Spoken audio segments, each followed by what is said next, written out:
बुरी आदत को कैसे खत्म किया जाए, चलिए समझते हैं। कोई भी आदत ऐसी ना हो जाए जो कि आपका मालिक बन जाए। कोई भी आदत, या फिर वो खाने की आदत हो, या फिर वो खेलने की आदत हो, या फिर घूमने की आदत हो, कोई भी आदत ख्याल रखिएगा कि वो आपका मालिक ना बन जाए। आप शराब पीने वाले से पूछो कि भैया दिल से बताना कि आपको शराब पीने में आनंद मिलता है क्या, तो ज़रूर बोलेगा कि इसमें आनंद क्या रखा है। लेकिन ना पियो तो बेचैनी सी मालूम होती है। अब बताइए, इसको बड़े ध्यान से सुनिएगा। जिसे करने से कुछ नहीं मिलता उसे भी ना करने से बेचैनी मालूम होती है, क्योंकि आदत ने पकड़ रखा है आपको। अब इसको समझिए कि जिसे करने से कुछ नहीं मिलता उसे ना करने से खोएगा क्या। बस इतना ही तो समझना है। एक फॉरेन के बहुत बड़े वकील थे, बहुत बड़े, बहुत नाम था उनका। उनका आदत था कि जब भी वो अदालत में जाते और जब भी वो किसी भी प्रश्न में फंस जाते, वो अपने कोट के ऊपर वाले बटन को घुमाने लगते। कोई सर खुजलाता है या फिर कोई कुछ करता है, उनका आदत था कि वो जब भी प्रश्न में फंस जाते तो वो बटन को लगते घुमाने।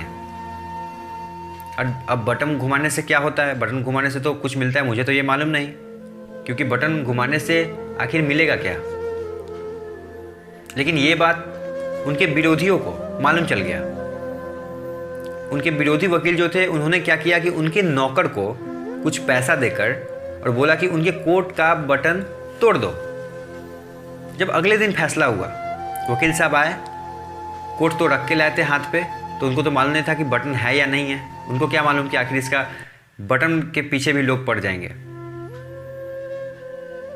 अब जब फैसला सुनाने की बारी आई, जब वो लगे प्रश्न में फंसने, उन्होंने अपने कोट के बटन पे जब हाथ रखा, मानो सब गड़बड़ हो गई। मानो मस्तिष्क ने साथ देना छोड़ दिया। क्यों? क्योंकि उनकी आदत थी कि वो जब भी प्रश्न में फंसते तो वो बटन को घुमाने लगते थे, लेकिन आज वो साथ नहीं दिया। उन्होंने कहा कि ये कोट का जो बटन था उससे कुछ मुझे मिला ये तो मालूम नहीं, लेकिन इससे मैंने बहुत कुछ गंवाया है।